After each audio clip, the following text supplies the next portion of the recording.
વલ્લભના વાલા વૈષ્ણવો, જય જય શ્રી ગોકુલેશ. વૈષ્ણવ, ગઈકાલે સત્સંગમાં આપણે છેલ્લે શ્રી મહાપ્રભુજીનો શ્રી નૃસિંહાચાર્યજી સાથે જે વાતચીત થઈ તે શ્રવણ કરી. હવે આગળની વાતચીત શું થાય છે એ આપણે શ્રવણ કરીએ, પરંતુ પહેલા આપણે સૌંદર્ય પદ્મ શ્લોકનું ગાન કરીશું. સૌંદર્યમનિજ હૃદગતં પ્રગટીतं શ્રીગૂઢભાવાત્મકં પૂરૂપં ચ પુનસ્તદંતર્ગतं પ્રાવિવિશદ स्वप्रिये संश्लिष्टा उभयोर्बभौ रसमयः कृष्णो हि तत् साक्षिकम् रूपं तत्त्रितयात्मकं परमवीर्यं सदा वल्लभं ज्ञेयं सदा वल्लभम्. વૈષ્ણવ, આજના સત્સંગમાં શ્રી મહાપ્રભુજી શ્રી નૃસિંહાચાર્યજી સાથેની વાતચીતમાં પંચદેવની પૂજાનો નિષેધ કરી એકમાત્ર શ્રીહરિની ભક્તિ વૈષ્ણવે કરવી જોઈએ તે વાતને સમજાવશે.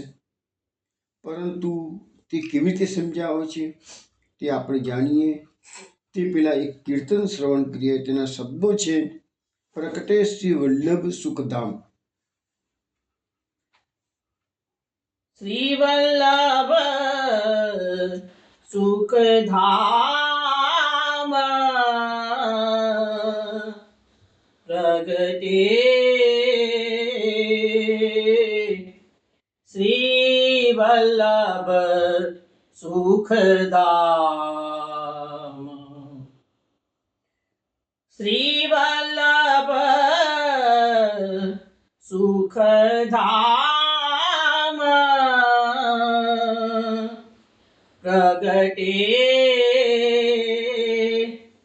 શ્રી વલ્લભ સુખધામ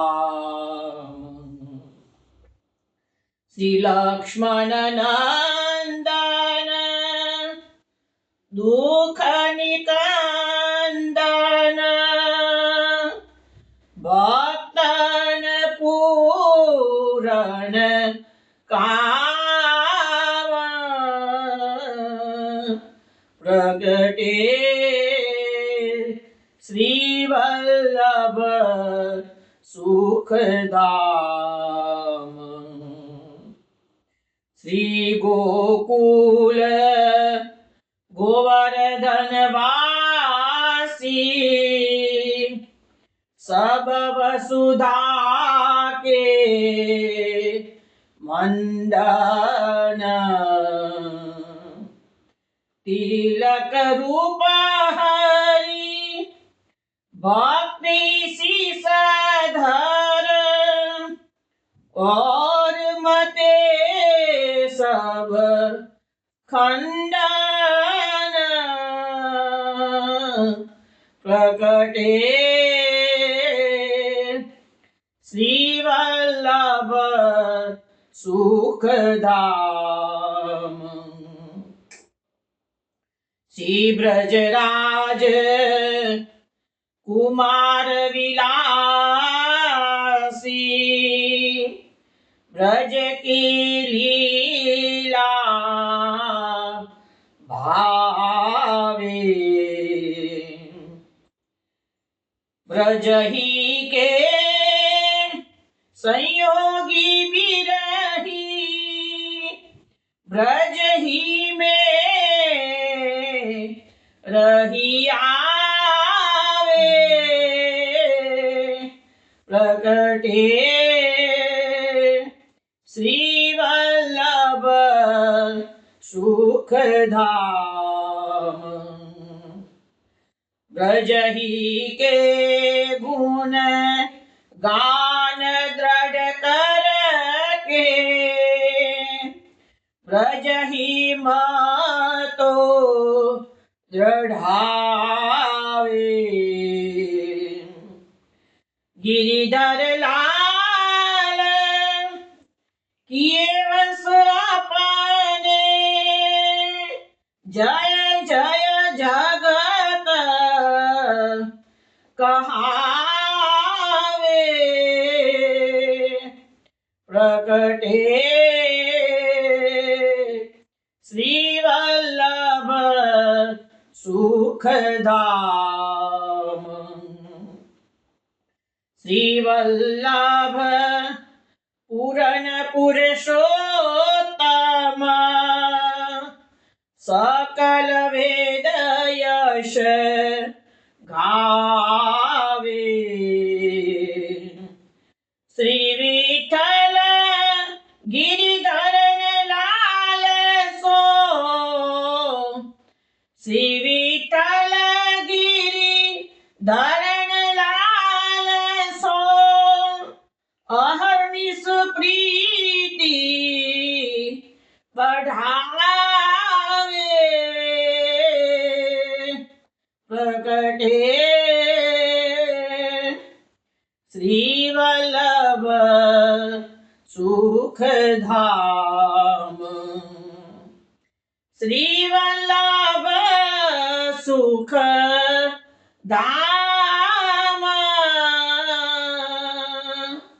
प्रगटे श्री वल्लभ सुखधाम વૈષ્ણવો આ કીર્તન દેવગંધાર રાગમાં શ્રવણ કર્યું. ગંગાબાઈ આપણને સમજાવે છે. આ કીર્તન ગંગાબાઈનું બનાવેલું છે. શ્રી વિઠ્ઠલ ગિરધરની ચાપ છે. આપણને સમજાવે છે પ્રકટે શ્રી વલ્લભ સુખધામ. ભૂતલ પર શ્રી મહાપ્રભુજીનું પ્રાકટ્ય ભક્તોને સુખ આપવા માટે છે. સુખના ધામરૂપ વલ્લભનું પ્રાકટ્ય થયું છે. શ્રી લક્ષ્મણ નંદન, શ્રી લક્ષ્મણજીના પુત્ર છે. લક્ષ્મણજીના ઘરે, લક્ષ્મણ ભટ્ટજીના ઘરે પ્રાકટ્ય થયું છે. દુઃખ નિકંદન, ભક્તોના દુઃખોને દૂર કરવા માટે પ્રાકટ્ય છે.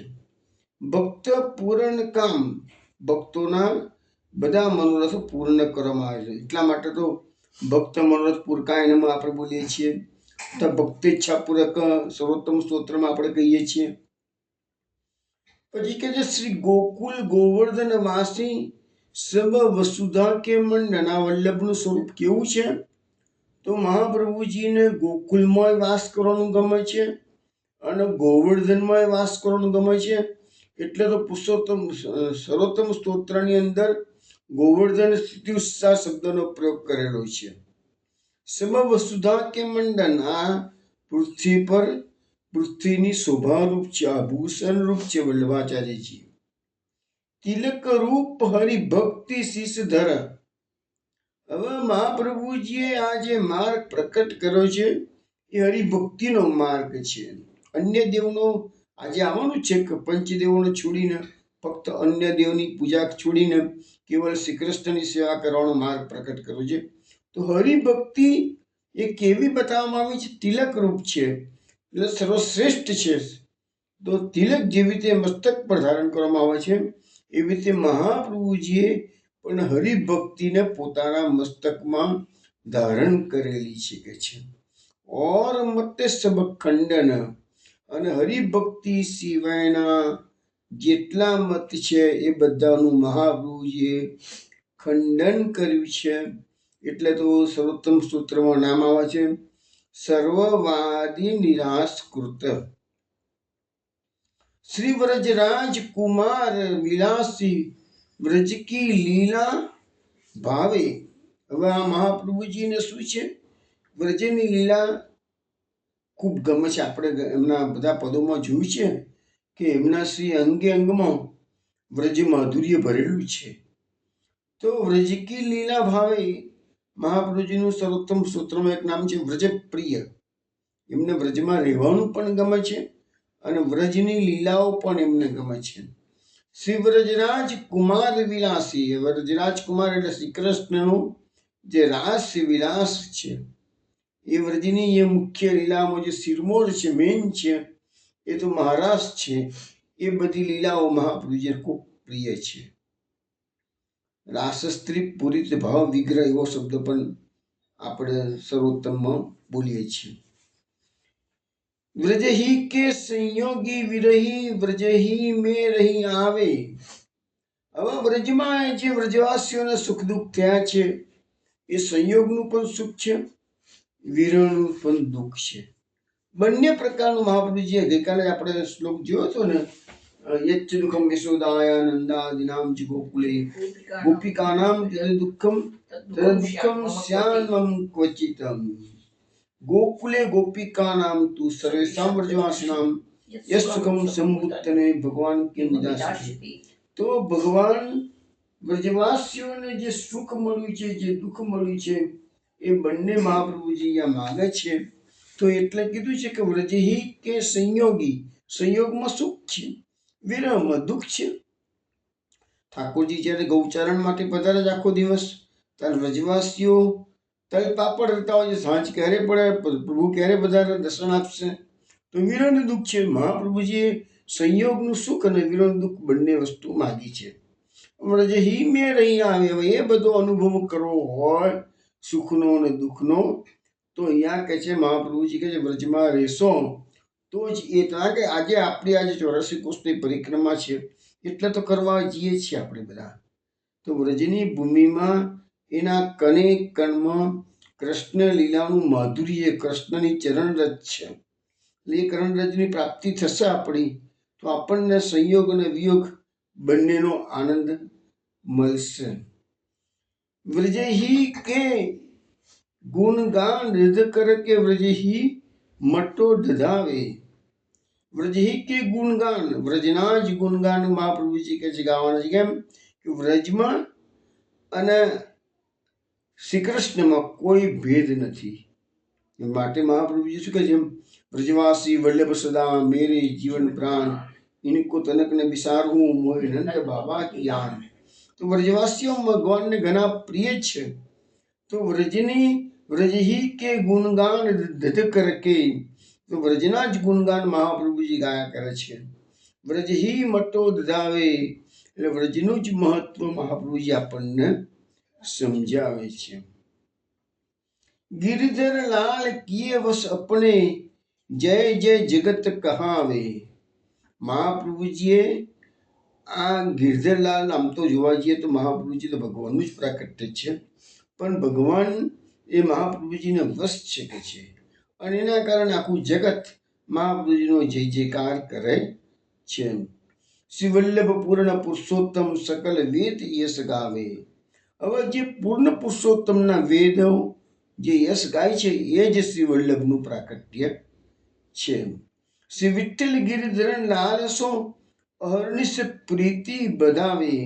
એટલે ગંગાબાઈ છેલ્લે કહે છે કે ભગવાનની સાથે આ મહાપ્રભુજીની ચરણરજની કે મહાપ્રભુજીનું મહાત્મ્ય એવું છે કે મહાપ્રભુજીની કૃપાથી આપણી અહર્નિશ પ્રીતિ ઠાકોરજીમાં થશે. તો વૈષ્ણવ આ એક પદ આપણે શ્રવણ કર્યું છે. હવે આપણે સત્સંગમાં ગઈકાલે જે વાત કરતા હતા એ વાતને હવે આપણે આગળ વધારીએ. ગઈકાલે આપણે જોયું હતું છેલ્લે કે મહાપ્રભુજીને વિદ્યાનગર છોડે ઘણો સમય થઈ ગયો. એટલે વિદ્યાનગરના રાજા કૃષ્ણદેવરાયને મહાપ્રભુજીને માટે ખૂબ આતુરતા થઈ છે. એટલે એમને પોતાના કુલ પુરોહિતને મોકલ્યા છે, જાઓ વલ્ભાચાર્યજીને વિનંતી મારા તરફથી કરો, પધારવાનું આમંત્રણ આપી આવો. કુલ પુરોહિતજી પધાર્યા છે સુબ્રહ્મણ્યમ ક્ષેત્રમાં અહીંયા, અને મહાપ્રભુજી એમને આશ્વાસન આપ્યું છે કે હું થોડા સમયમાં જરૂરથી રાજાને કહેજો, હું પધારીશ. મહાપ્રભુજી આમંત્રણનો સ્વીકાર કર્યો છે, પુરોહિતને વિદાય કર્યા છે. પછી મહાપ્રભુજી ગઈકાલે આપણે જોયું તે પ્રમાણે યાત્રામાં આગળ ચંદ્રગીરી પધારે છે. તો ચંદ્રમૌલીના દર્શન કરે છે. અને એ વખત ત્યાંના જે શંકરાચાર્ય છે, શ્રી નૃસિંહાચાર્ય છે, એ મહાપ્રભુજી સાથે વાર્તાલાપ જે કરે છે, એ વાર્તાલાપમાં આપણે જોઈએ તો મુખ્ય વાર્તાલાપમાં પંચદેવની જે પૂજા છે એ શાસ્ત્ર માન્ય છે કે નહીં એ મહાપ્રભુજી આપણને સમજાવશે. હવે કહે છે કે જે નૃસિંહાચાર્યજી કહે છે કે એક દેવની પૂજા કરવી અને બ્રાહ્મણને માટે તો એ જ સદા વિહિત છે એવો સિદ્ધાંત આપે સુબ્રમણ્યમ ક્ષેત્રમાં પ્રતિપાદન કર્યો હતો. અને અમે બધી વાતો સાંભળી છે કે છે, પણ એ સંબંધમાં અમારો એક પ્રશ્ન છે કે છે, તો અમારી એક વિજ્ઞપ્તિ છે કે એનું નિરાકરણ કરો. મહાપ્રભુ શું પ્રશ્ન છે? તેના નૃસિંહાચાર્ય કહે છે કે પ્રશ્ન એ છે કે જો એક જ દેવની સેવા કરવાનું તમે કહો છો તો પછી પંચદેવની પૂજા શા માટે શાસ્ત્રોમાં માન્ય કરેલી છે? અમારા આચાર્યે તો અમારા માર્ગમાં પંચદેવની પૂજા સ્વીકારી છે. અમારા ધર્મશાસ્ત્રો તો એવું કહે છે કે શિવ, સૂર્ય, અગ્નિ, કેશવ અને શક્તિ એમની જે મનથી પૂજા કરતો નથી તે સ્વર્ગથી અધોગતિને પામે છે.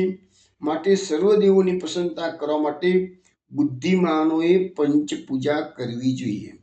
જો આ વસ્તુ આપણને કોણ બતાવે છે? નૃસિંહાચાર્ય. નૃસિંહાચાર્યનો મત એવો છે કે એમના સંપ્રદાયની અંદર પંચદેવની પૂજાનું મહત્વ ખૂબ આપવામાં આવેલું છે. મહાપ્રભુજીના મતમાં એ વાત નથી આવતી. હવે મહાપ્રભુજી શું દલીલ કરે છે, જવાબ આપે છે, એ આપણે જોઈએ. વૈષ્ણવ અત્યારે મહાપ્રભુજી દક્ષિણના તીર્થોની યાત્રા કરી રહ્યા છે. દરેક જગ્યાએ ત્યાંના વિદ્વાન શાસ્ત્રીજીઓ મહાપ્રભુજીને મળવા માટે પધારે છે. અનેકવિધ ચર્ચાઓ ચાલે છે. મને પોતાને પણ ઘણી વખત એવું લાગતું હોય છે કે મહાપ્રભુજીના જમાનામાં તો ટેપ રેકોર્ડર કે મોબાઈલ જેવું હતું નહીં. જે બધું એ વખતે કદાચ હોત અને આ બધું રેકોર્ડ કરી દીધેલું હોત તો અત્યારે વિશ્વ સૃષ્ટિને કેટલો બધો, ભલે આજે આપણી પાસે મહાપ્રભુજીના શાસ્ત્રો છે જ, પણ તોય મહાપ્રભુજીની ઘણી વાતો લુપ્ત થઈ ગઈ છે 500 વર્ષમાં. હવે વિજ્ઞાનનો એક સિદ્ધાંત છે, energy can not be destroyed, it can be transferred only.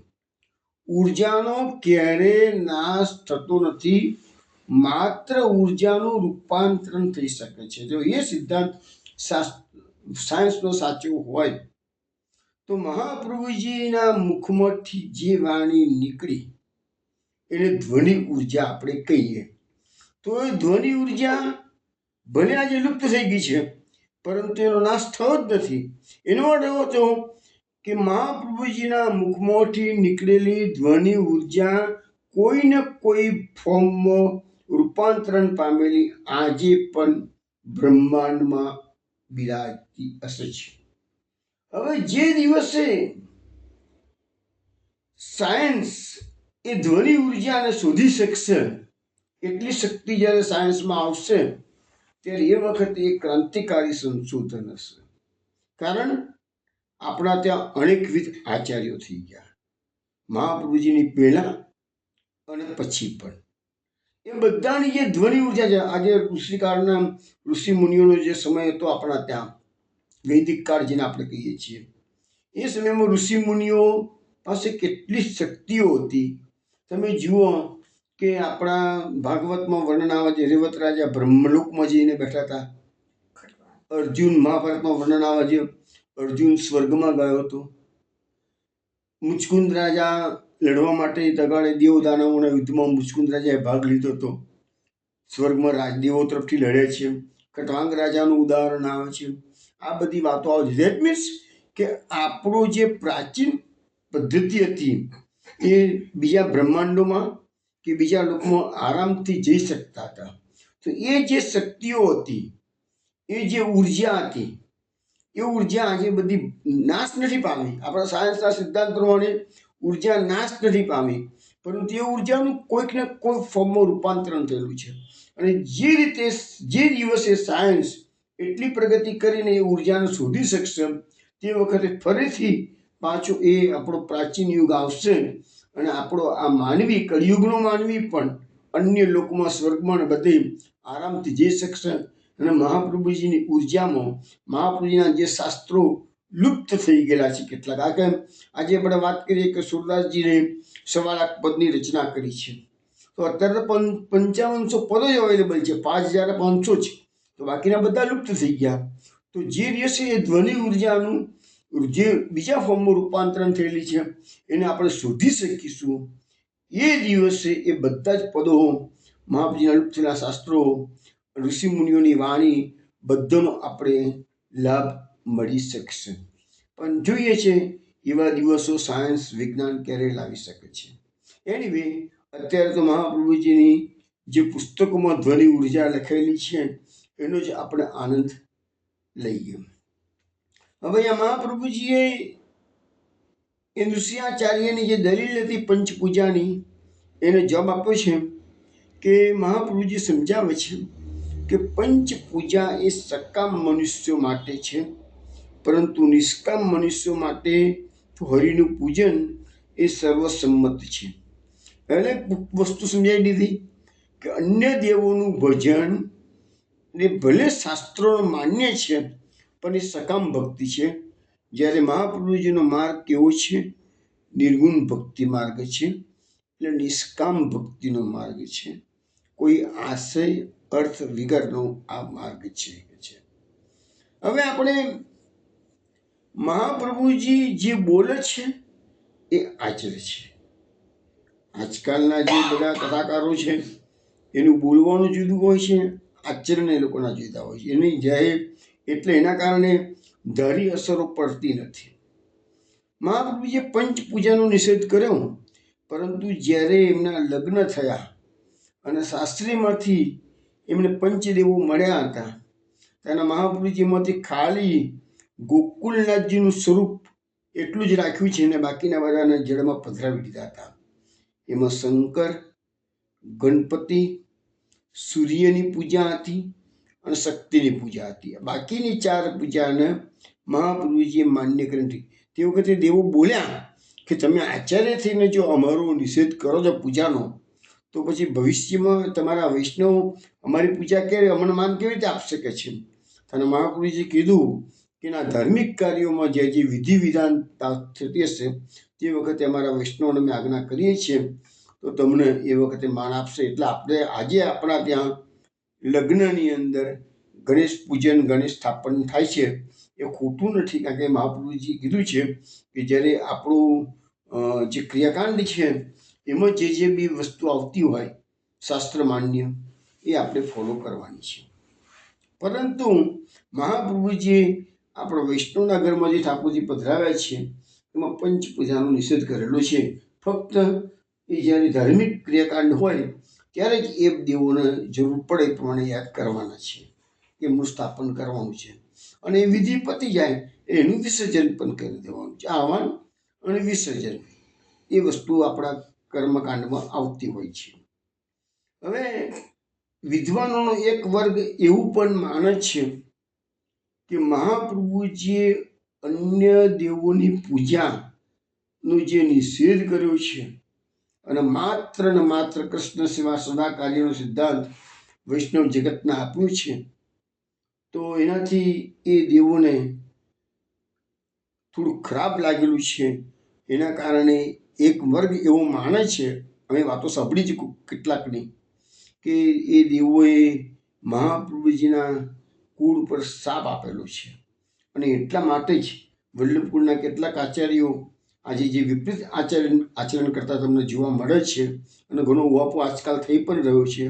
એનું મુખ્ય કારણ એ દેવોનો શાપ છે કે તમે અમારી પૂજાનો વિરોધ કરો છો પણ તમારા જ વંશજો ભટકતા થઈ જશે. એવું એક વર્ગ માને છે કે એવું કોઈ શાસ્ત્રોમાં કોઈ જગ્યાએ લખાણ દેખાયું નથી, પણ મેં સાંભળેલું તમને હું કહું છું કે એટલે ત્યાં આજે બધા આચરણ થોડાક વિરુદ્ધમાં થઈ રહ્યા છે. એનું કારણ આ છે એ દેવોનો શાપ છે. એટલે આમ જોવા જઈએ તો કોઈનો વાંક નથી, આ બધું મહાપ્રભુજીના સિદ્ધાંત પ્રમાણે ચાલી રહ્યું છે અને એ પણ મહાપ્રભુજીની એક લીલાના ભાગરૂપ છે, એવું જ આપણે સ્વીકારવું પડશે. હવે લખ્યું છે કે મહાપ્રભુજી સમજાવે છે આગળ કે દર્શન ભેદથી શિવ, વૈષ્ણવ, શક્તિ, સૌર, ગણપત, સ્કંદ એ ભક્તિ માર્ગના ભેદ છે. એટલે કોઈ ગણપતિની ભક્તિ કરે તો બી ભક્તિ માર્ગ જ છે, પરંતુ ગણપતિની ભક્તિ છે. શંકરની ભક્તિ કરે તો ભક્તિ માર્ગ છે, પણ એ શંકરની ભક્તિ જેમ કહેવામાં આવે છે. શિવ રહસ્ય તથા શિવ પુરાણ અને લિંગ પુરાણમાં તો બીજા દેવોના પૂજન નિષેધ કરીને કહ્યું છે કે માત્ર શિવની જ અર્ચા કરવી. એ જ પ્રમાણે વિષ્ણુ રહસ્ય, પંચરાત્ર, ભાગવત વગેરેમાં વિષ્ણુની પૂજાનું વિધાન છે. એટલે કહેવાનો મતલબ એવો છે કે જે શંકર ભગવાનના શાસ્ત્રો છે, શંકરની પૂજાનું મહત્વ વધારે છે. શ્રી કૃષ્ણના જે શાસ્ત્રો છે, ભાગવત ગીતા વગેરે, એ શ્રી કૃષ્ણની પૂજાનું વિધાન કરે છે. પછી સૌર, ગણપત, શક્તિ, એમાં પણ એના જે પુરાણો હોય એમની જ પૂજાનું વિધાન કરે છે. એટલે પંચ પૂજા મહાપ્રભુજી સમજાવે છે. પંચ પૂજા તો મહાભારતમાં પણ દેખાતી નથી. તીર્થ, વ્રત, યજ્ઞ એ સર્વમાં એક જ દેવની પૂજા કહેલી છે કે છે.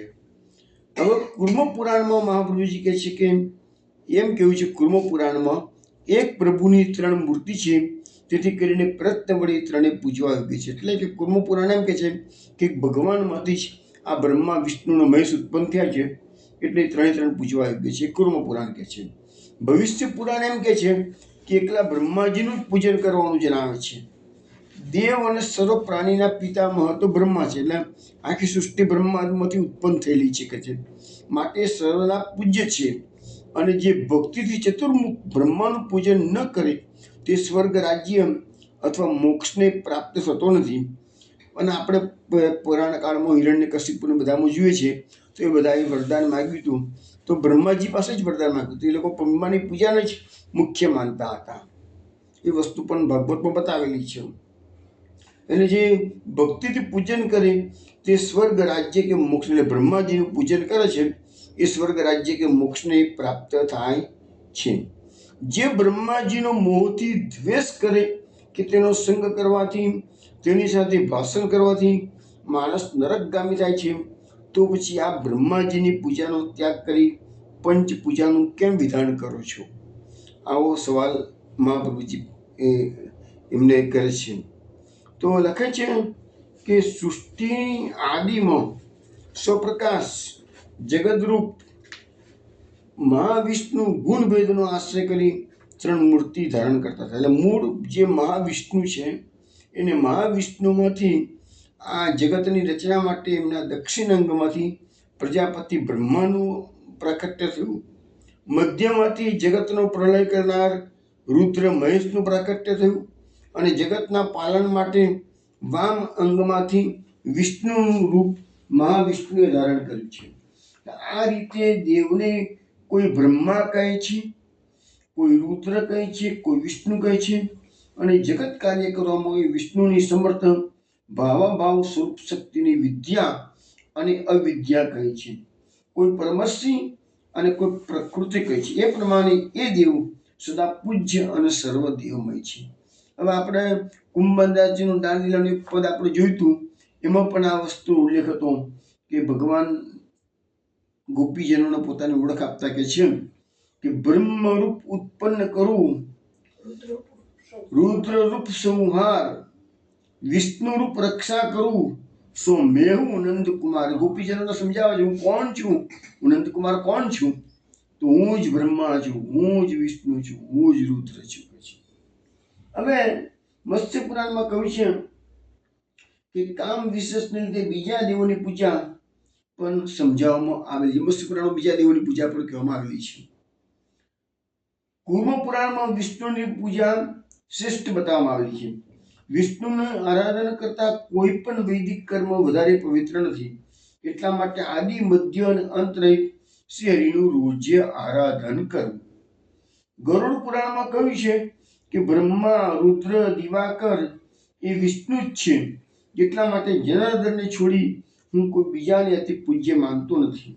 ભાગવતમાં જણાવ્યું છે કે જેમ વૃક્ષના મૂળમાં પાણી સિંચવાથી સઘળી શાખા ડાળી વગેરેને તૃપ્તિ મળે છે, તથા જેમ પ્રાણની તૃપ્તિથી સર્વ ઇન્દ્રિયોનું પોષણ થાય છે, તેમ ભગવાનની સેવાથી સર્વનું પૂજન થાય છે. આ વાત ગઈકાલે પણ આપણને સમજાવવામાં આવી હતી કે જે લોકો સમાજ સેવાની પાસે નીકળી ગયા છે, તો આપણા શાસ્ત્રો આપણને સમજાવે છે કે ભગવાનની સેવામાં સર્વ સેવા આવી જાય છે.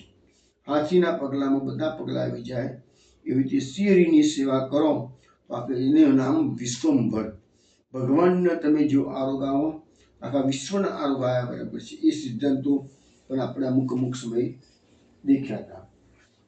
ગીતાજીમાં પણ ગઈકાલે પણ આપણે આવ્યું હતું, ફરતી આજે આવ્યું છે. મહાપ્રભુજી કીધું, ગીતાજીમાં કહ્યું છે, કામથી જેનું મન હરાઈ જાય છે તે બીજા દેવને પ્રાપ્ત થાય છે અને તે જ દેવતાની પૂજા કરે છે. એટલે અહીંયા આગળ થોડી વારમાં અમને આવશે જ કે મનુષ્યની જે કામનાઓ છે એનો અંત નથી આવતો, અને ભગવાને બધા અધિકારોને, જેવી રીતે પ્રાઇમ મિનિસ્ટર હોય એના અનેક મંત્રીઓને ખાતા આપી દીધા હોય, બે ઘર ખાતું તું સંભાળજે, નાના ખાતું તું સંભાળજે, વિદેશ ખાતું તું સંભાળજે, સંરક્ષણ ખાતું તું સંભાળજે. એવી રીતે ભગવાને પણ આ સૃષ્ટિની રચનામાં દરેક દેવોને પોતાના અધિકારો આપેલા છે.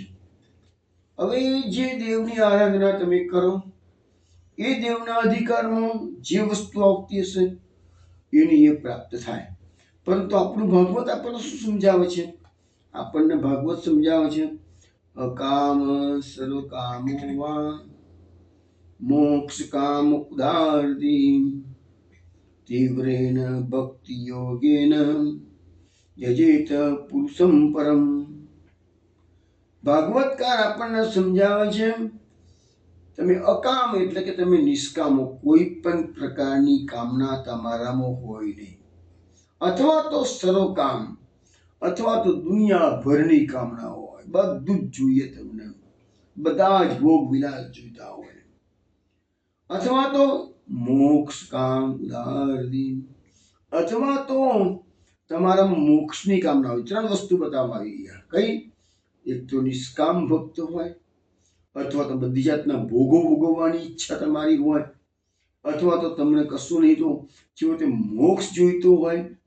તો શું કરવાનું કહે છે ભાગવતકાર? તીવ્રેન ભક્તિ યોગેન, તમે તીવ્ર ભક્તિ યોગથી એ પરમ પુરુષ શ્રી હરિનું ભજન કરો. એ જે તે પુરુષમ પરમ, એ પરમ પુરુષ શ્રી હરિ જે છે એની જો ભજન કરશો તીવ્ર ભક્તિથી, તો તમારી બધી જ કામનાઓ, આ તમે ગમે તે કેટેગરીમાં આવતા હો તો તમારી ઈચ્છા પૂર્ણ થશે. એટલે અહીંયા મહાપ્રભુજી આગળ સમજાવે છે એમની દલીલમાં કે ભાગવતમાં કહ્યું છે કે મોક્ષની જે ઈચ્છા છે તે ભૂતપતિને છોડી શાંત થઈ ભગવાનને ભજે.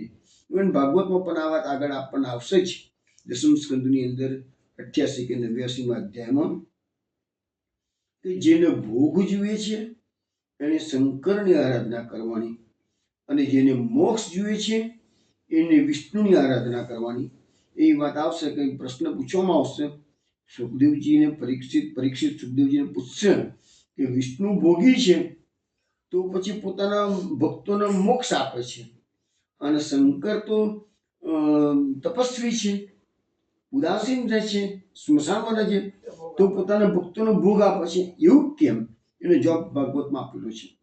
તો કહેવાનો મતલબ શું છે કે તમને શું જોઈએ છે એના આધારે તમે નક્કી કરી શકો. પણ પુષ્ટિ માર્ગ તો મેં તમને સમજાવ્યું પ્રમાણે નિર્ગુણ નિષ્કામ ભક્તિ માર્ગ છે. એટલે શ્રી કૃષ્ણ શ્રી હરિની સેવા એ સર્વશ્રેષ્ઠ બતાવવામાં આવેલી છે. જે રજોગુણી અને તમોગુણ છે તે લક્ષ્મીજી, ઐશ્વર્ય અને પુત્રની ઈચ્છા વાળો હોય તો પિતૃ, ભૂત, પ્રદેશ વગેરેને ભજે છે. એટલે જેને જે જોઈતું હોય એને એ પ્રકારે એ દેવોની આરાધના કરવાની. હમણાં 2 દિવસ પહેલા મેં તમને સમજાવ્યું હતું કે વડોદરાથી મથુરેશ્વરજી મહારાજશ્રીએ વૈષ્ણવ યંત્ર મંત્ર પ્રયોગાવલી નામનું પુસ્તક પ્રકટ કરેલું છે. એવી રીતે ઉમરેઠના રમાલાલ શાસ્ત્રીજી થઈ ગયા થોડા વખત પહેલા જ, હમણાંની જે વાત છે. તો એમણે પણ મંત્ર પ્રયોગાવલી નામનું પુસ્તક પ્રકટ કરેલું છે. અને મેં તમને કોઈ પણ ગીતા પ્રેસ ગોરખપુરમાંથી પણ લૌકિક અને અલૌકિક સફળતા કે કુછ ઉપાય એમ કરીને એક પુસ્તક પ્રકટ કરેલું છે. એટલે તમને શું જોઈએ છે એ પ્રકારની બધી એનો રસ્તો બતાવેલો છે કે આવું જોઈતું હોય તો આવું કરો ને આવું જોઈતું હોય તો આવું કરો. એ બધું એ ત્રણ પુસ્તકોમાં બધા રસ્તા બતાવેલા છે. આ પ્રમાણે શાસ્ત્રમાં એક દેવતા વિષ્ણુનું મુખ્યત્વે કરીને પૂજન કરવાનું કહ્યું છે. દ્વેષ કરવાનું કોઈ કારણ મીન્સ કોઈ માણસ આપણે પુષ્ટિ માર્ગે છીએ, પણ અહીંયા લખી છે કે દ્વેષ કરવાનું કોઈ કારણ નથી. એટલે મીન્સ કે બીજો લક્ષ્મીજીની આરાધના કરતો હોય, કોઈ શંકરની આરાધના કરતો હોય, કોઈ અંબા માતાની કે કાલી માતાની આરાધના કરતો હોય, તો આપણે કંઈ દ્વેષ કરીને એને ઉતારી પાડવાની જરૂર નથી. એ મહાપ્રભુજીના સિદ્ધાંતમાં તમે સમજી લેજો. દરેક જણ પોતપોતાની રીતે શ્રેષ્ઠ છે, પણ આપણને મહાપ્રભુજી આગળ સમજાવે છે દરેક જણાએ પોતાના ધર્મનું આચરણ કરવું જોઈએ. આપણા માટે શું જરૂરી છે તો મહાપ્રભુજી કહે છે. બીજાના માટે શું જરૂરી છે તો એમના જે આચાર્યો કહેતા હોય એ એમના માટે જરૂરી છે. હવે વર્ણાશ્રમ પાળનાર અને પાપ રહિત જેનો પૂજાના અધિકારી છે. ગુદ ભેદથી તેમના સકામ નિષ્કામમાં બે પ્રકાર ગણી શકાય છે. પૂજા કરવામાં શ્રદ્ધા અને ભક્તિ સાધનરૂપ છે. એટલે કોઈ પણ ભક્તિ માર્ગ હોય એમાં શ્રદ્ધા ખૂબ જરૂરી છે કે છે. અને શાસ્ત્ર વચ્ચેની સત્યતાનો અને ગુરુની આજ્ઞાના પાલનરૂપી ધર્મનો સ્વીકાર એનો શ્રદ્ધામાં સમાવેશ. શ્રદ્ધા એટલે શું છે તો શાસ્ત્રો જે કીધું છે એ 100% સાચું, અથવા તમારા ગુરુદેવ જે કહે છે એની આજ્ઞાને તમે શિરોમાન્ય માનો. આપણા ગુરુદેવ શિવલ્વાચાર્યજી છે, એટલે આપણા મહાપ્રભુજી કહે છે એને આપણા શિરોધાર્ય માનીને પાલન કરવું જોઈએ. ભગવાનના મહાત્મ્ય જ્ઞાનપૂર્વક સર્વથી અધિકતમ અને શુદ્ધ સ્નેહ ભગવત સ્વરૂપમાં થાય તે ભક્તિ. હવે અહીંયા જો કશું આવ્યું કે ભક્તિની વ્યાખ્યા આપણને આપવામાં આવી છે કે પણ આ વ્યાખ્યા શંકરને પણ એપ્લિકેબલ થાય છે અને માતાજીને પણ એપ્લિકેબલ થાય. એ લોકો માટે એનું મહાત્મ્ય જ્ઞાન અને એમનામાં પ્રેમ થવો જોઈએ. આપણા માટે શ્રી કૃષ્ણમાં પ્રેમ થવો જોઈએ એમ છે. જેમ સર્વ પ્રાણીના જીવનનો આધાર પ્રાણવાયુ છે, તેમ સર્વ સિદ્ધિનો આધાર ભક્તિ ઉપર છે. પૂજા એ સેવાનું અંગ છે. પૂજા રૂપી અંગ કર્માંગ કહેવાય છે અને તે અપરા ભક્તિ છે. અને પ્રેમ લક્ષના ભક્તિ છે ને એ પરાભક્તિ. એટલે મહાપ્રભુજી આપણને જે પ્રેમ લક્ષના ભક્તિનો માર્ગ બતાવ્યો છે એની વાત કરી. વિધિ પુરસ્સર અને શ્રદ્ધા તથા ભક્તિથી કરેલી પૂજા કરનાર ભોગ અને મોક્ષનો અધિકારી થાય છે. હવે આપણા ભક્તો જે પુષ્ટિ માર્ગમાં જે ભક્તો થઈ ગયા છે એ લોકોએ ભોગને તો તુચ્છ માનેલું છે, ઇવન મોક્ષને પણ તુચ્છ માનેલું છે. એટલે આપણા વૈષ્ણવો તો સતત ભગવાનની પાસે ભક્તિની જ આકાંક્ષા રાખે છે, મોક્ષની પણ નથી રાખતા. અને એટલા માટે તો આપણું જે મહાપ્રભુજી આપણને સમજાવ્યું છે કે પુષ્ટિ માર્ગે હરેદાસ ધર્મો અર્થો હરિદેવી કામો હરિદેક્ષેવ મોક્ષ કૃષ્ણસ્ય ચેદ્રુમ. એટલે આ જ પુષ્ટિ માર્ગમાં ધર્મ અર્થ કામના મોક્ષ શું છે તો હરિના દાસ થવું એ ધર્મ, હરિ એ જ આપણો અર્થ, હરિના દર્શનની ઈચ્છા એ આપણી કામના, અને આપણું ચિત્ત કૃષ્ણમય બની જાય એ જ આપણો મોક્ષ. આ મહાપ્રભુજીના સિદ્ધાંત પ્રમાણે ધર્મ અર્થ કામના મોક્ષની વ્યાખ્યા આપણને સમજાવવામાં આવેલી છે. સકામ પૂજા કરનારને પ્રત્યેક દેવ પૃથક પૃથક ફળનું દાન કરે. જો હવે અહીંયા તમે ધ્યાન રાખીને સાંભળજો, કયા દેવની પૂજા કરવાથી તમને શું પ્રાપ્ત થાય, કયા દેવનો કયો અધિકાર છે એ અહીંયા મહાપ્રભુજીએ એમના ડિસ્કશનમાં જણાવ્યું. જોયું, જો જેને ધનની જરૂર હોય એને અહીંયા મહાપ્રભુજી કહે છે એને અગ્નિ પૂજા કરવી જોઈએ. શંકરની પૂજા કરવાથી તમારું યોગ, જ્ઞાન, યશ અને સિદ્ધિ એ પ્રાપ્ત થશે. જો તમને સૂર્યની પૂજા કરશો તો સૂર્ય તમારા પુત્ર આપી શકે છે, આરોગ્ય અને સંકલ્પ બળ પણ આપી શકે છે. જો તમે જે લોકો જ્યોતિષના જાણકાર હશે એમને ખબર હશે કે સૂર્ય ઉપરથી જ જ્યોતિષીઓ તમારામાં પુત્રનું સુખ કેવું છે એ પિતા પુત્રનું કેવું છે તો એ બધું તમને સૂર્યના આધારે જોતા હોય છે. સૂર્ય એ આત્માનો કારક છે. સૂર્ય એ આરોગ્યનો કારક છે. જે લોકો આરોગ્યની પ્રાપ્તિ કરવી છે એને સૂર્યની ઉપાસના કરવાની. જો તમે જુઓ આજે પણ કેટલાય લોકો એવા છે કે રોજ સૂર્યને અર્ધ્ય આપતા હોય છે. અગ્નિની ઉપાસના કરનારાઓ પોતાના ઘરમાં અગ્નિ પ્રગટાવીને રાખતા હોય છે અને એ લોકો અગ્નિહોત્રી બ્રાહ્મણ કહેવાય છે. એવા ઉપાસના કરનારા જાત જાતની ઉપાસના, સૂર્ય ઉપાસના કરનારા છે, અગ્નિની આજે પણ બધા છે એવા. પછી શંકરની ઉપાસના કરનારા, રોજ શંકરના શિવલિંગ પર જઈને જળ ચડાવનારા, બિલીપત્ર ચડાવનારા લોકો આજે પણ છે કે છે. પછી ત્રિવિક્રમથી હવે જે લોકોને અમુક નડતા હોય છે અને પેલા ગોર મહારાજો કહેતા હોય છે કે લઘુરુદ્રી કરાવો, મહારુદ્રી કરાવો. આ બધું જે લોકોને જે નડતું કાળસર્પ દોષની વિધિ નડતી હોય તો કાળસર્પ દોષની વિધિ કરાવે છે. એ કાળસર્પ દોષની વિધિ શું છે? એ અલ્ટિમેટલી શંકરનું પૂજન જ છે. ત્રિવિક્રમથી ઇષ્ટ ગતિ અને જનાર્દનથી મોક્ષ પ્રાપ્ત થાય છે. ગણેશની પૂજા કરનાર નિર્વિઘ્ન, એટલે આપણે કોઈ પણ શુભ કર્મ કરવું હોય તો સ્ટાર્ટિંગમાં ગણેશ સ્થાપન કેમ કરવામાં આવે છે?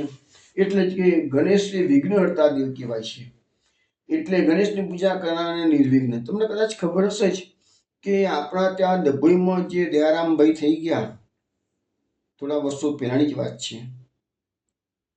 તો એ જમાનાની અંદર વડોદરાની અંદર સયાજીરાવ ગાયકવાડનું રાજ હતું, એટલે બધા મરાઠી પુષ્કળ રહેતા હતા એ વખતે. તો અત્યારે પણ છે. પણ એ વખતે એક ગોપાલ રાવ કરીને એક મરાઠી શેઠ રહેતા હતા અને ગણપતિના ઉપાસક હતા અને ગણેશ ચતુર્થી પર ખૂબ જ ધામધૂમથી એની ઉજવણી કરતા હતા. અને આમે તમે જાણો છો કે બધા કે અત્યારે મરાઠીઓનું આ ભલે અત્યારે તો ગણપતિનું મહત્વ બધે જ વધી ગયું છે. ગણેશ ચતુર્થીની ઉજવણી ગુજરાતના ગામડે ગામડે થઈ ગઈ છે. મૂળ એ મરાઠીઓનો ઉત્સવ વધારે પડતો છે. કારણ કે લોકમાન્ય તિલકે મહારાષ્ટ્રમાં એને શરૂ કરેલો. તો એ ગોપાલરાવ જે મરાઠી હતા એને થયું કે આ દયારામ તો શીઘ્ર કવિ છે, તો એ જો થોડાક સમય માટે વડોદરા આવી અને અમારી ગણેશની આરાધનાના પદો બનાવીને ગાય, શીઘ્ર કવિ હતા, ઇમિજિએટલી બનાવીને ગાતા હતા. તો હું એને શિરપાવ એટલે કે સાલિયાનું ના કહેવાય પણ વર્ષનું એક જાતનું પેલું શું કહે છે એને સાલિયાના ટાઈપ કહે છે એનું કે વર્ષાસન શબ્દ વાપરે છે. વર્ષાસન બધ્યા, દર વર્ષે તમારે ગણેશ પૂજામાં આવવાનું, પદો બનાવીને ગાવાના અને હું તમને વર્ષાસન બધ્યા પૂલે વર્ષનું ઉચ્ચક રકમ તમને દર વર્ષે મળતી રહે. પેલો શેઠ હતા મોટી અને દયારામભાઈ તો બહુ સામાન્ય સ્થિતિ હતી, આર્થિક સ્થિતિ. પણ દયારામના પાસે જ્યારે એના માણસો આવ્યા ને તો દયારામે કહી દીધું મોડે મોડ, એક વર્યો ગોપીજન વલ્લભ, નહીં સ્વામી બીજો રે મારે, નહીં સ્વામી બીજો. એક વર્યો ગોપીજન વલ્લભ, હું તો ગોપીજન વલ્લભનો દાસ છું, મારો કોઈ સ્વામી બીજો નથી કે છે. ના પાડી દીધી, વર્ષાસનની પર એને ઠક્કર મારી દીધી દયારામને. તો એવા એવા એવા આપણા તો ભક્તો થઈ ગયા છે. એટલે ગણેશ અહીંયા લખ્યું છે મહાપ્રભુજી કે ગણેશની પૂજા કરનાર નિર્વિઘ્ન રહે છે. તો એ ગણેશની પૂજા બધું બરાબર છે. મહાપ્રભુજી આપણને સમજાવ્યું છે કે જ્યારે ક્રિયાકાંડ હોય તે વખતે ભલે ગણેશ સ્થાપન તમે કરો, પણ રોજ તમારે એની વિધિ કરવાની એ આપણા માટે માન્ય નથી. માતૃગણના પૂજનથી સર્વને મહાસિદ્ધિ મળે છે. દુર્ગાના પૂજનથી સ્વર્ગ મોક્ષની સિદ્ધિ મળે છે. લક્ષ્મીનું પૂજન કરનારની સર્વ કામનાઓ પૂર્ણ થાય છે અને વિષ્ણુનું પૂજન કરનાર ધર્મ, અર્થ, કામ અને મોક્ષ એ ચારે પુરુષાર્થ સિદ્ધ કરે છે. પણ આપણે થોડી વાર પહેલા જોયું ને કે ભાઈ આ પુષ્ટિ માર્ગે ભક્તોનો ધર્મ, અર્થ, કામ અને મોક્ષ શું છે એ તમને સમજાવ્યું મહાપ્રભુજીના શ્લોકના આધારે. ગીતાજીમાં ભગવાન કહે છે કે મને ભજનારની ગતિ મારામાં થાય છે અને દેવોને ભજનાર દેવોને પામે છે. તો આપણે ગઈકાલે પણ એ શ્લોક આપણે જોયો હતો કે જે માણસને જે પ્રકારનું આરાધન કરતો હશે એ પ્રકારે એની ગતિ થવાની છે કે છે. એટલે ભગવાન ગીતામાં કહે છે કે મને ભજનાર જન્મ મરણના બંધનમાંથી મુક્ત થઈને છેલ્લે મને પામે છે. એટલે દેવોને ભજનાર દેવોને પામે છે અને ભૂતોને ભજનાર ભૂતોને પામે છે. પિતૃને ભજનાર પિતૃલોકમાં જાય છે અને જે લોકો મારી ભક્તિ કરે છે તે મને પામે છે કે છે. ઇતર દેવોને ભજનાર અલ્પ બુદ્ધિવાળાઓનું ફળ નાશવંત છે કે છે. એ ગઈકાલે પણ આવી ગયું. તદ ભવતી અલ્પ મેઘ સામે એવા શબ્દો વાપરેલા હતા ગીતાકારે. તો એ જે અન્ય દેવોનું ભજન કરે છે એને ફળ મળે છે, પણ એ ફળ કેવું મળે છે? નાશવંત, અલ્પ મેઘ સામે. એટલે હે અર્જુન, તું બધું છોડીને મારી શરણે આવ, હું તને સર્વ પાપોથી મુક્ત કરીશ. એટલા માટે તમે ભગવાને મહાપ્રભુજીએ બી કહ્યું ને ભગવાને પણ કહ્યું કે સર્વધર્માન પરિત્યજ્ય મામેકમ શરણમ ભજ અહમ ત્વમ સર્વ પાપેભ્યો મોક્ષયિષ્યામિ. હે અર્જુન, તું બધા ધર્મો છોડીને એકમાત્ર મારી શરણમાં આવી જા. જો આ શરણાગતિ છે ગીતાકારની, ભગવતની શરણાગતિ, મહાપ્રભુજીની શરણાગતિ જુદી જ થોડીક. અહીંયા શું છે કે સર્વ ધર્માન પરિત્યજ્ય મામેકમ શરણમ ભજ. તું સર્વ ધર્મનો ત્યાગ કરી ને મારી શરણે આવી જા, હું તને સર્વ પાપોથી મુક્ત કરીશ, તું શોક ના કર. અહીંયા કીધું છે કે હું તને સર્વ પાપોથી મુક્ત કરીશ. પુષ્ટિ માર્ગમાં પહેલી પુષ્ટિ માર્ગે શરણાગતિનું સ્વરૂપ જુદું પડે એટલા માટે કે પુષ્ટિ માર્ગે શરણાગતિમાં પાપમાંથી મુક્ત થવાની વાત આવતી જ નથી. ગીતાકારની જે શરણાગતિ છે એમાં પાપમાંથી મુક્ત થવાની વાત આવી છે. બીજું અહીંયા સર્વ ધર્મ પરિત્યજ્ય, અહીંયા બધું ધર્મનો ત્યાગ કરવાનો થાય. જ્યારે પુષ્ટિ માર્ગે શરણાગતિની અંદર આત્મનિવેદનની વાત આવે છે કે બધું જ હું છોડવાનું નથી, બધું ભગવાનના ચરણોમાં નિવેદન કરવાનું છે. જો આ ડિફરન્સ અહીંયા ગીતાકારની શરણાગતિ અને આપણી ભાગવતની શરણાગતિ એ બેનો ડિફરન્સ છે. અહીંયા નિવેદન છે, ત્યાં આગળ ત્યાગ કરવાનું કહેલું છે. અહીંયા પાપને મુક્ત થવાની વાત છે ગીતાકારની અંદર, જ્યારે આપણી ભાગવતી શરણાગતિની અંદર પાપ ને પુણ્યની તો કોઈ કિંમત જ નથી આપણા ત્યાં. પાપની વાત તો બાજુ પર નહીં, પુણ્યની પણ કોઈ કિંમત આપણા ત્યાં નથી. તો શરણાગતિનો ફરક આટલો છે. આપણામાં શરણાગતિ સાથે સમર્પણ ઇમ્પોર્ટન્ટ છે, અહીંયા શરણાગતિ સાથે ત્યાગ ઇમ્પોર્ટન્ટ છે. આપણામાં ત્યાગ કરતાં બી સમર્પણ વધારે પડતું છે. કારણ કે આત્મનિવેદન આપણું છે શું? સ્ત્રી, ઘર, પુત્ર, કુટુંબ, ધન, આલોક, પરલોક, આત્મા સહિત સમર્પણ કરું છું, હું દાસ છું, શ્રી કૃષ્ણ તારો છું. તો અહીંયા આત્મનિવેદનની વાત છે. અહીંયા સર્વધર્માન પરિત્યજ્યની આપણામાં વાત નથી. આપણામાં તો બધું આપી દીધું, બધું ભગવાનનું, આપણું કશું છે જ નહીં. પછી આપવાની છોડવાનો વારો જ ક્યાં આવ્યો છે? આચાર્યશ્રીએ આ પ્રમાણે વ્યાખ્યાન આપ્યું. પ્રથમ બધા પ્રસન્ન થઈ ગયા. અતિરાજે પછી આનંદ ભયો અભ્યાસાત એ સૂત્ર પર ચર્ચા ફેરતી કરી છે. તે દરમિયાન આચાર્યશ્રી જણાવ્યું કે પરમાત્મા આનંદમય છે, અન્નમય, પ્રાણમય, મનોમય, વિજ્ઞાનમયની માફક પદાર્થાંતર નથી. કારણ કે શ્રુતિઓ પુનઃ આનંદમય શ્રી હરિનું જ કીર્તન કરે છે. આનંદમય પ્રભુ જ આપણને આનંદ અપાવી શકે છે. એ પ્રમાણે લંબાણથી તગાડે વિવરણ થયું છે, પણ છેવટે મહાપ્રભુજીએ ઉપસંહાર કર્યો છે. અને મહાપ્રભુજીએ કહ્યું છે કે એવમ વિચાર ચાતુર્ય બદ્ભિ સદ્ભીર વિજાદ્વીપે આનંદમયતાનંદ સંદોહાયા અવધાર્યતે. અને આ શ્લોક મહાપ્રભુજીએ અનુભાષ્યમાં પણ મૂકેલો છે કે એમ લખ્યું છે કે વિષ્ણુ, શિવ, બ્રહ્મા વગેરેમાંથી ગમે તેની પૂજા કરો, તેમાં મહાપ્રભુજી કહે છે અમે કોઈને રોકતા નથી. પણ સત્વગુણથી જ્ઞાન ઉત્પન્ન થાય છે. સત્વમૂર્તિ સ્વયં હરિ છે, માટે જે પરમ ગતિ ઈચ્છતા હોય તેમને વિષ્ણુની પૂજા કરવી જોઈએ.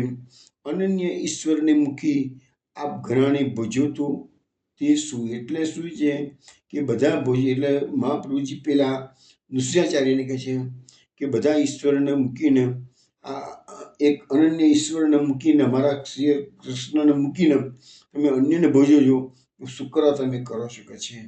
આ ભાગવતના આધારે, ગીતાના આધારે મહાપ્રભુજીએ એક જ દેવની પૂજા કરવાનું વિહિત છે એવું સમજાવવામાં આવ્યું છે. પછી લખે છે કે ત્યારબાદ સર્વ આનંદથી છૂટા પડ્યા. બીજે દિવસે આચાર્યશ્રીનો મુકામ ત્યાંથી ઉઠી ગયો છે અને હવે મહાપ્રભુજી વિદ્યાનગર તરફ પ્રયાણ કરે છે. મહાપ્રભુજી વિદ્યાનગર તરફ પધારી રહ્યા છે. વિદ્યાનગરના રાજા કૃષ્ણદેવરાય કૃષ્ણદેવરાયના દરબારની અંદર 28 સુધી શાસ્ત્ર ચર્ચા કરી મહાપ્રભુજીનો દિગ્વિજય થયો હતો, કંકાભિષેક થયો હતો. એ બધી વાતો આપણે પહેલા બહુ ડિટેલ્સમાં કરી લીધેલી છે. ફરીથી વિદ્યાનગરના રાજાને મહાપ્રભુજીના દર્શનની ઈચ્છા થઈ ગઈ છે. મહાપ્રભુજી કૃપા કરવા માટે ફરીથી પધારે છે. હવે કૃષ્ણદેવ રાજા આચાર્યશ્રી પધારી રહ્યા છે એ સાંભળી રાજ વિભૂતિ સાથે સામા ગયા છે, યોગ્ય સત્કાર કર્યો છે, આચાર્યશ્રીને પોતાના મેળે પધરાવી લાવ્યા છે. ત્યારબાદ આચાર્યશ્રીની તીર્થયાત્રા વિદ્યાનગરથી છોડીને પાછા વિદ્યાનગર પધાર્યા. ત્યાં સુધીની તીર્થયાત્રાનું વૃત્તાંત મહાપ્રભુજીના જે સેવક હતા શેષ ભટ્ટ એ બધાએ વર્ણન કર્યું છે. તે સાંભળીને રાજા તથા બીજા બધા કર્મચારીઓ આનંદ પામે છે. પછી સંધ્યાનો સમય થયો ત્યારે આચાર્યશ્રી ત્યાંથી રાજમહેલમાંથી પોતાના નાનાના ત્યાં પધારે છે.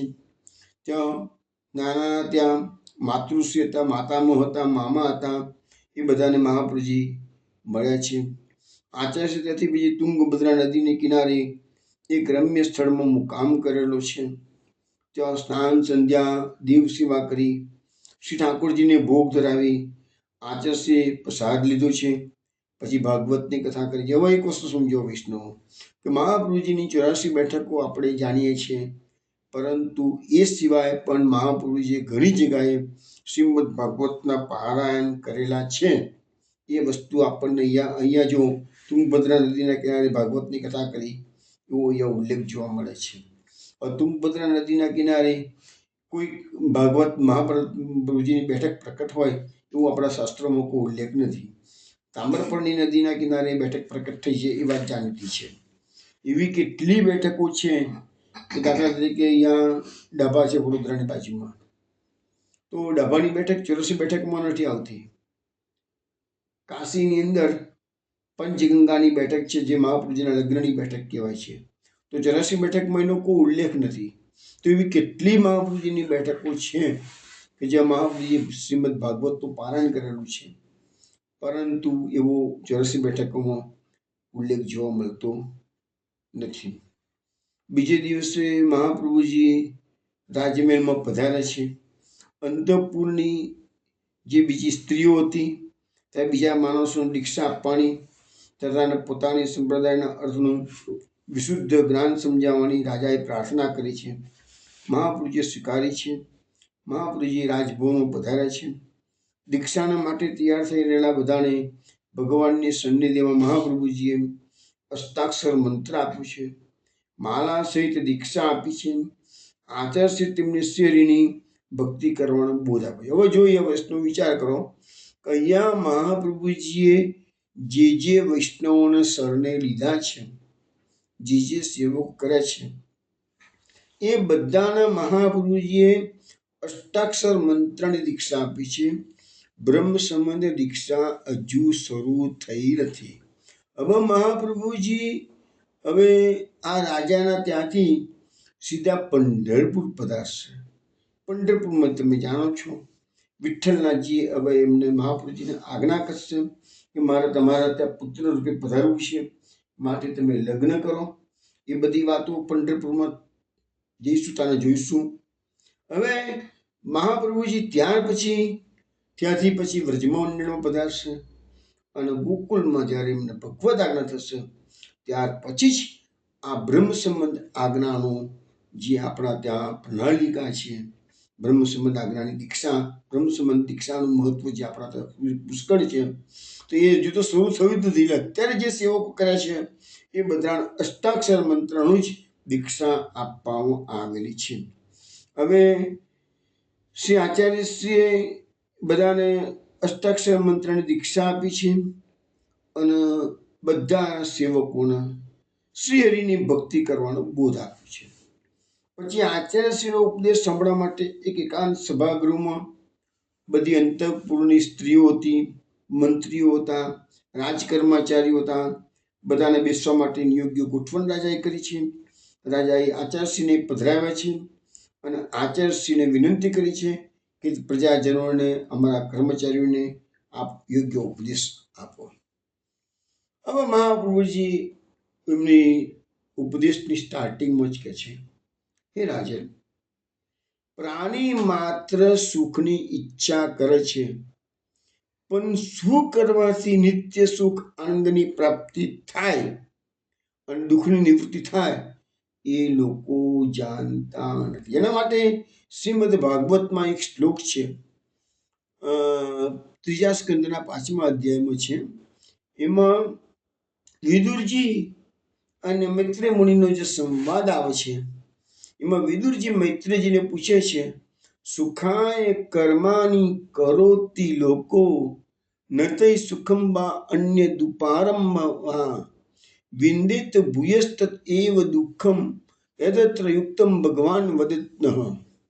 એટલે કે છે કે એવું કહેવામાં આવે છે કે સુખાય કર્માની કરોતિ લોકો, લોકો જે કર્મ કરે છે એ સુખ પ્રાપ્ત કરવા માટે જ કરે છે.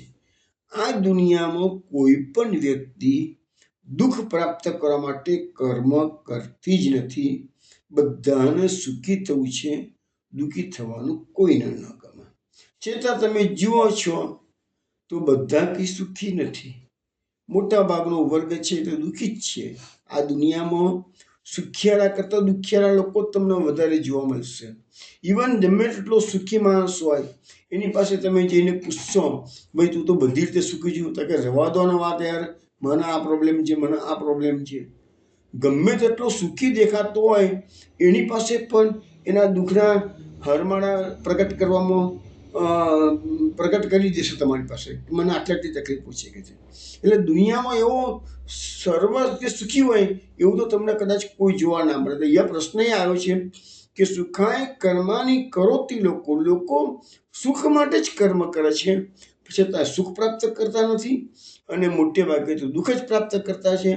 તો પછી અહીંયા વિદુરજી મૈત્રેયજીને પૂછે છે, એવો કોઈ ઉપાય બતાવો જેથી દુઃખ પ્રાપ્ત થાય નહીં અને માત્ર સુખની પ્રાપ્તિ થાય, એવો ઉપાય તમે અમને બતાવો.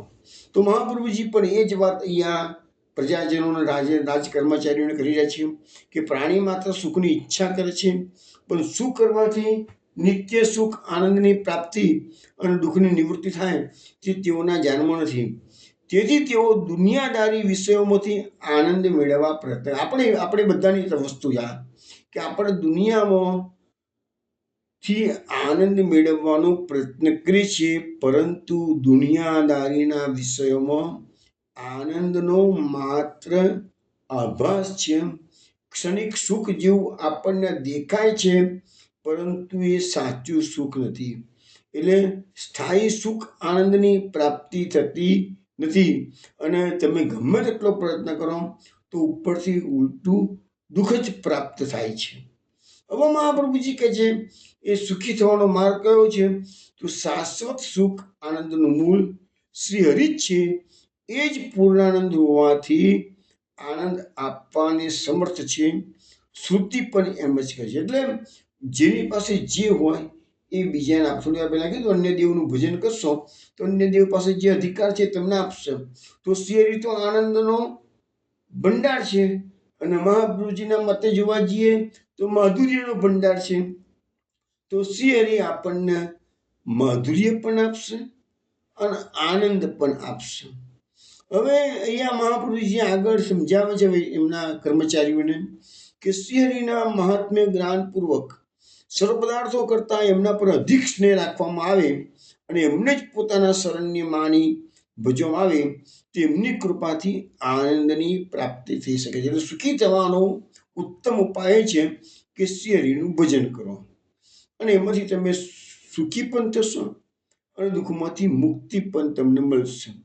તમે દુનિયામાં ગમે તેટલા ખરાબ સંજોગોમાં મુકાઈ ગયા હો, પરંતુ શ્રી હરિની કૃપાથી કે છે ને કે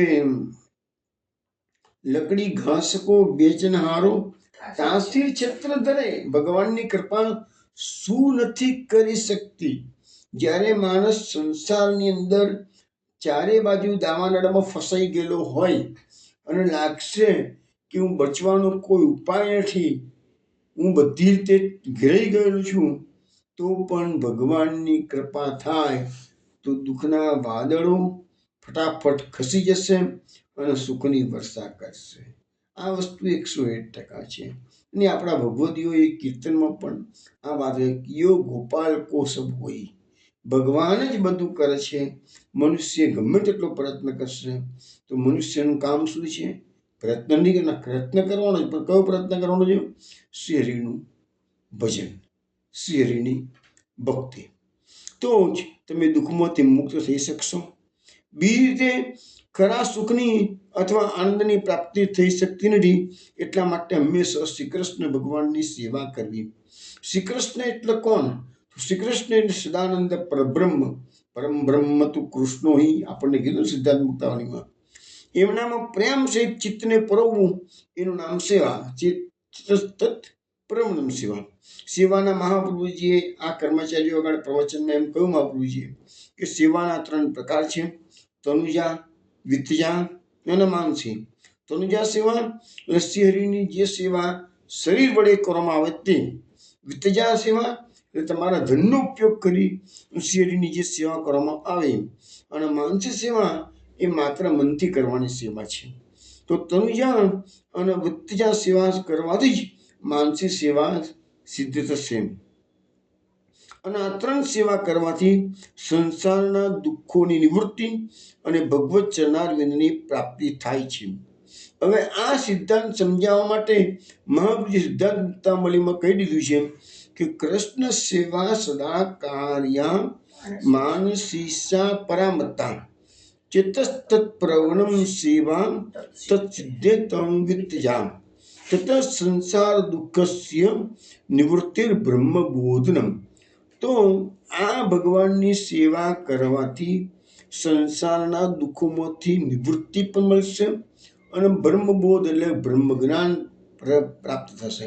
હવે જે જ્ઞાનીઓ મજા કરે છે બ્રહ્મ જ્ઞાન પ્રાપ્ત કરવા માટે, એ બ્રહ્મ જ્ઞાન તો અહીંયા તમને સાઈડમાં મળી જાય છે.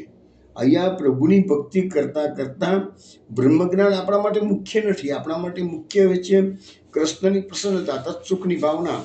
પરંતુ મહાપ્રભુજી સમજાવે છે કે તમને એક્સ્ટ્રા કે બોનસમાં પણ બ્રહ્મ જ્ઞાન મળી જશે.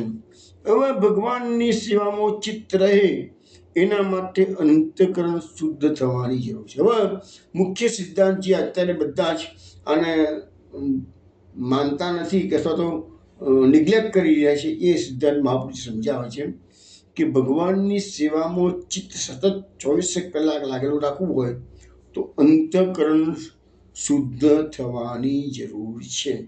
હવે મહાપ્રભુજી અંતઃકરણ શુદ્ધ કેવી રીતે થાય એનો ઉપાય બતાવે છે.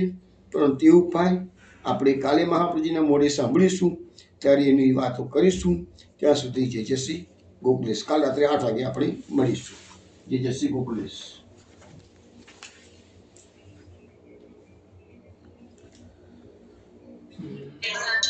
જય શ્રી ગોકુલેશ. જય શ્રી ગોકુલેશ. જય શ્રી ગોકુલેશ.